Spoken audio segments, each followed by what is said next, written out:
Ursula von der Leyen risque bien de ne pas tenir les délais pour l'entrée en fonction de la nouvelle Commission européenne, en théorie le 1er novembre. Avec 3 commissaires désignés rejetés par le Parlement européen, le risque de retard dans le processus de nomination du collège des commissaires est plus réel que jamais. Après le rejet des candidats roumains et hongrois en début de procédure, le Parlement a refusé massivement la Française Sylvie Goulard. Il faut donc retrouver 3 personnalités. La Hongrie a proposé un nouveau candidat, le gouvernement roumain est quant à lui tombé ce jeudi. Côté français, on accuse le coup et réfléchit à une nouvelle personnalité.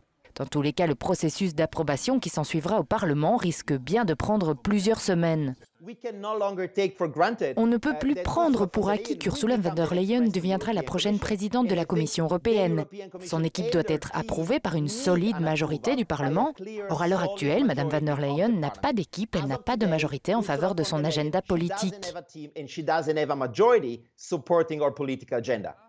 La décision du Parlement de rejeter les candidats est considérée par beaucoup comme un exemple de démocratie. De nombreux députés étaient furieux que les dirigeants européens imposent von der Leyen à la présidence de la Commission européenne alors qu'elle n'est pas issue du plus grand groupe politique du Parlement, le PPE.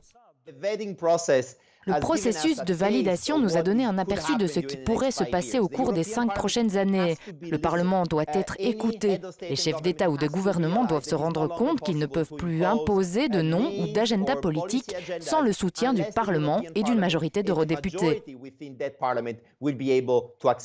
La balle est maintenant dans le camp d'Ursula von der Leyen qui doit convaincre les pays manquants de lui faire des propositions crédibles, après quoi le Parlement devra encore se prononcer. Et le temps presse.